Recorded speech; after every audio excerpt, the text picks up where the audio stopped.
अस्सलामुअलैकुम my YouTube family, उम्मीद है कि आप सब खैरियत से होंगे। आज हम मैथ 302 का फाइनल टर्म की प्रिपरेशन का पार्ट 3 करेंगे जो कोरिलेशन के बारे में है। ये भी बहुत इंपॉर्टेंट टॉपिक है, कोरिलेशन और रिग्रेशन वगैरह। तो चलिए आज की वीडियो स्टार्ट करते हैं। लेकिन वीडियो स्टार्ट करने से पहले अगर आप चैनल पर नए हैं तो काइंडली मेरे चैनल को सब्सक्राइब कर दें। अगर आप चाहते हैं ऐसे ही आपको शॉर्ट लेक्चर जीटीपी असाइनमेंट टाइम टू टाइम मिलती रहें तो काइंडली सब्सक्राइब के साथ ऑल नोटिफिकेशन का बटन भी ऑन कर लें। तो चलिए आज की वीडियो की तरफ चलते हैं। Correlation is a measure of a strength of the degree of relationship between two random variable. Correlation में क्या होता है कि दो वेरिएबल्स होते हैं, हम दो वेरिएबल ले लेते हैं, ठीक है, उन पे आपस में कंपैरिजन करते हैं, ठीक है, कंपैरिजन करते हैं और कंपैरिजन करके देखते हैं कि उनके अंदर क्या रिलेशन पाया जाता है। तीन किस्म के रिलेशन पाए जाते हैं, आया कि पॉजिटिव रिलेशन है, आया कि नेगेटिव रिलेशन है, आया कि नो रिलेशन है। यानी कि जब भी हमारे पास दो वेरिएबल दिए जाएं फिर उनका कंपैरिजन करके जानें कि उनका रिलेशन क्या है, तो वो हमारे पास को रिलेशन होता है। तो को रिलेशन में लाजमी दो वेरिएबल होते हैं। उसके बाद it will be used when we wish to establish there is a degree of association between two variables. If the association is established, then it makes the sense to proceed further with regression analysis. Regression analysis determine the consistence of the equation. We may be note with a predict that the result of correlation analysis. उसके बाद है correlation analyse हमारे पास क्या होता है। Analyze the strength of the relationship and covariation between two variable using the correlation analysis. यानी कि अगर हम दो वेरिएबल का आपस में रिलेशनशिप जानेंगे तो हमारे पास होगा correlation analysis. Correlation analysis contribute to understand of economical behaviour, aid educating critically important variable depend upon. ये चीज़ें हैं, ये आप स्किप भी कर सकते हैं, सिर्फ आपको माइंड में होना चाहिए कोरिलेशन क्या होता है, कोरिलेशन और कोरिलेशन के क्या एक आपस में रिलेशनशिप है। उसके बाद हमारे पास है correlation of linear equation analyse the regressive analyse are the same in. अभी उन्होंने बताया कि लीनियर कोरिलेशन एनालाइज एंड और रिग्रेशन एनालाइज को हम कैलकुलेट एज अ सेम ही करते हैं। उसके बाद हम आगे चलते हैं। यहाँ हमारे पास ये जो मैं आपको बताया कि थ्री टाइप ऑफ कोरिलेशन होते हैं, both positive, negative and no relationship के हमारे पास क्या रिलेशन एग्जिस्ट करते हैं। आगे जाके उन्होंने हमें काफ़ी ज़्यादा एक्सप्लेन भी किया हुआ है, तो वो हम आगे जाके देख लेंगे। हमारे पास एक कोरिलेशन कोफिशिएंट। कोरिलेशन कोफिशिएंट के जो हमारा फार्मूला इस्तेमाल होता है, मुख्तलिफ फार्मूले इस्तेमाल होते हैं, लेकिन सबसे बेहतरीन फार्मूला आपके पास ये है जिसको आप याद कर लें। Summation x y minus x y divided and x square minus x square whole and divide and ये फार्मूला आपने याद करना है। यहाँ एक और चीज़ हमारे पास लिखी हुई है, -1 ग्रेटर देन आर एंड 1। इसका मतलब ये है कि अगर आर आप मालूम करते हैं और आपकी वैल्यू जो है -1 पे चली जाती है, यानी कि -0.3 -0.3 यानी कि -1 आ जाए, माइनस में आ जाए और 1 और +1 से ऊपर चली जाए, यानी कि +1 से ऊपर चली जाए 1.3 1.4, तो आपका आर इट्स मीन गलत है। आप इसका मतलब आपने कैलकुलेशन में कोई गलती की है, तो आपका जो आंसर होना चाहिए वो -1 और +1 के दरमियान में आना चाहिए। इट्स मीन कि अगर आपका आंसर आता है इसका मतलब है कि आपका आर ठीक निकला है। यहाँ हमारे पास बताया इफ़ अ पॉजिटिव रिलेशनशिप इस तरह रिलेशनशिप होगा कि एक चीज़ बढ़ रही है तो दूसरी चीज़ भी बढ़ेगी, तो हमारे पास पॉजिटिव रिलेशन हो जाएगा। जैसे कि अगर प्राइस देखें तो उसके डिमांड में बढ़ जाती है, प्राइस और डिमांड दोनों साथ बढ़ती है, दोनों के बढ़ने से हमारे पास पॉजिटिव रिलेशनशिप आ जाता है।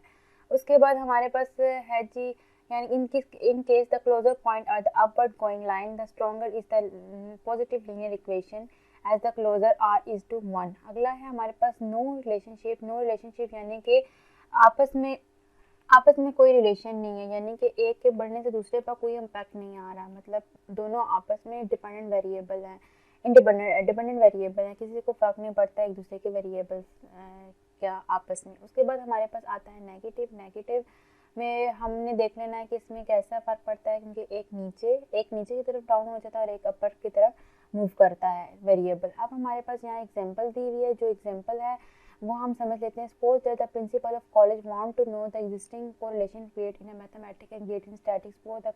अब हमारे पास डेटा दिया हुआ है, ठीक है, एक कॉलेज का डेटा दिया हुआ है, इसमें हमारे पास एक्स ये दिया हुआ है, वाई हमारे पास ये दिया हुआ है, लेकिन पीछे हमने जो फार्मूला पढ़ा हुआ है उसमें क्या था, हमारा फार्मूला ये है कि हमें एक्स वाई चाहिए, एक्स स्क्वायर चाहिए और वाई स्क्वायर चाहिए, यानी कि तीन चीज़ें चाहिए, वाई स्क्वायर, एक्स वाई। तो हमने जब पहले क्या करना है कि हमें x चाहिए, तो हम क्या करेंगे, x को जो है उसका स्केयर ले लेंगे। 5 को स्केयर लेंगे तो 25 आ जाएगा। इसी तरीके से 11 का स्केयर लेंगे तो हमारे पास आ जाएगा 121। और एक्स वाई यानी कि इसका मतलब है कि x को मल्टीप्लाई करना है y के साथ, तो x को मल्टीप्लाई करके y किया तो हमारे पास ये सारी वैल्यू आ जाएंगी। और आपने क्या करना है, इस फार्मूले को याद रखना है। उस एक्स वाई की वैल्यू क्या आई, 31009, वो माइनस एक्स की वैल्यू 156 और हमारे पास y की 168। एन हमारे पास नंबर ऑफ टोटल हमने ऊपर बता दिया था 9 ही, क्वेश्चन के स्टार्ट में तो 9 लिख लिया। यहाँ एक्स के की हमारे पास वैल्यू आई 302।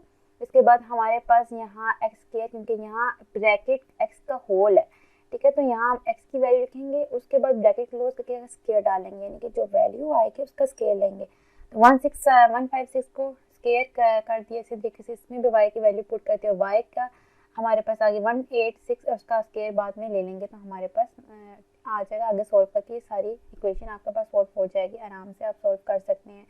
उसके बाद हमारा देखें आंसर है 0.88, तो इट मीन कि हमारा जो है इक्वेशन ठीक है। उसके बाद हमारे पास आ रहा है जी डेटा एनालिसिस। डेटा एनालिसिस जो है, जब हमारा डेटा जो है हैवी डेटा होता है तो उसमें से जब हमने निकालना है रिलेशन को रिलेशन, तो हम क्या करते हैं, बारी बारी निकालते हैं। पहले मीन निकालते हैं, मोडियम निकालते हैं, फिर उसके बाद रिग्रेशन को रिलेशन जो चीज़ निकालें बारी बारी करके निकालते हैं। इंडिविजुअल सैंपल स्टैटिक में क्या होता है कि हम एक ही दफ़ा सारी चीज़ें मालूम कर लेते हैं। तो उसके बाद हमारे नीचे उन्होंने बताया कि एक्सेल में कैसे हमने लोड करना है, तो ये सारी चीज़ें एक्सेल की प्रैक्टिस है।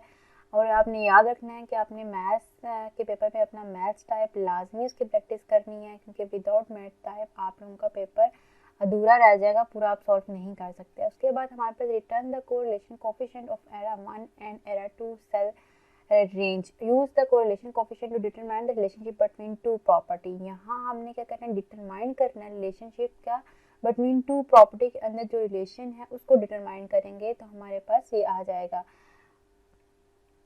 नीचे हमारे पास रिमार्क्स लिखे हुए हैं, the argument must be number and they must be name and era and reference that content number. जो आपके जो है डेटा लिखने वाला उसमें नेम भी होना चाहिए, सारा कुछ सीक्वेंस से होना चाहिए। If the era and reference argument content text and logical value in प्रति सेल, अगर आपके पास कंटेंट टेक्स्ट और लॉजिकल वैल्यू है तो ये क्या करेगा, इग्नोर कर देगा एक्सेल। अगर आप क्या कहते हैं डेटा ही इम्पटी छोड़ देते हैं, कुछ भी नहीं देता, तो उसमें आपको कहेगा एरर दे देगा। तो ये 3-4 चीज़ें जो है फॉर द एमसीक्यूज इम्पोर्टेंट है। आगे हम चलते हैं नेक्स्ट चैप्टर पे। नेक्स्ट चैप्टर पे उन्होंने हमें फिर डेटा एनालाइज के बारे में बताया और यहाँ हमें स्टैटिकल एनालाइज टूल बताया कि डेटा को हम लोगों ने कैसे लोड करना है। बेसिकली जो हमारा जो सिस्टम यूज़ होता है, जैसे कि एक्सेल जो है बहुत पुराने, उसमें ये जो है फार्मूला अप्लाई हो सकता है, मतलब आप लोड कर सकते हैं। लेकिन आजकल के जो एक्सेल आ रहे हैं, मतलब 2004 से जो आगे ऑनवर्ड एक्सेल हैं, उनमें ये जो चीज़ है इस तरह लोड नहीं होती, मतलब काफ़ी डिफरेंस है। तो हम देख लेते हैं कि आपने इसको एक दफ़ा पढ़ लेना है। अगर हो जाए आपका बस पुराना एक्सेल है तो ठीक है, नहीं तो आपको मैं न्यू एक्सेल में बताती हूँ इसको कैसे लोड करते हैं। ये हम एक्सेल खोल के यहाँ फाइल पे जाएंगे। फाइल पे जाकर यहाँ हम ऑप्शन पे क्लिक करेंगे। ऑप्शन पे क्लिक करेंगे तो हमारे पास यहाँ आएगा डेटा इन। डेटा इन पर क्लिक करेंगे तो यहाँ हमने कर देना है गो, और यहाँ हमने चेक बार लगा लेना है, analyse tool bar and he सारे। उसके बाद हमने इन दो पर ही लगाना है और ओके कर देना। तो ये हमारे पास ऐसा हम डेटा लोड कर सकते हैं। तो यहाँ उन्होंने हमें डिफरेंट मेथड बताया है कि हमने 1 बाय 1 यहाँ क्लिक करना है, जो आजकल के एक्सेल पे अप्लाई नहीं होता और मोस्टली लोगों के पास इतना ओल्ड एक्सेल नहीं होता। तो हम आगे चलते हैं, सारे एक्सेल का ही है 1 बाय 1 ने हमें स्क्रीनशॉट भी प्रोवाइड किया है, तो आप आराम से कर सकते हैं। उसके बाद हमारे पास आती है slope. The slope is a vertical distance, जो स्लोप का वर्टिकल डिस्टेंस को डिवाइड कर दिया जाए horizontal distance between 2 point on the line, और बिटवीन 2 पॉइंट से, तो वो हमारे पास आती है slope.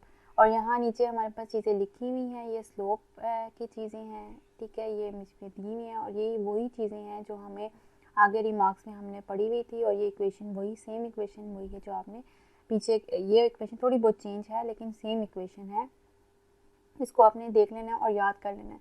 For the MCQs important है। और नीचे अब उन्होंने हमें बताया हुआ है कि जी हमने इसको निकालनी है, अगर हमें कह देते हैं स्लोप निकालने, शॉर्ट क्वेश्चन आंसर में आ सकता है, एमसीक्यूज में आ सकता है, तो हमने क्या करना है, हम एक्सेल पर टाइप करेंगे इक्वल, फिर लिखेंगे स्लोप, ब्रैकेट डालेंगे, पॉइंट ए पर रखेंगे अपना कर्सर, उसको सेलेक्ट कर 10 तक लाएंगे, तो हमारे पास ये खुद बहुत लिखा है। उसके बाद एक्सेल हमें खुद बताएगा कि हमने कोमा डालना है, देन हमने क्या करना है 6 से मतलब B4 से लेना है और B10 तक फिर हमें सेलेक्ट कर इंटर प्रेस कर देना है, तो आपके पास आ जाएगी स्लोप।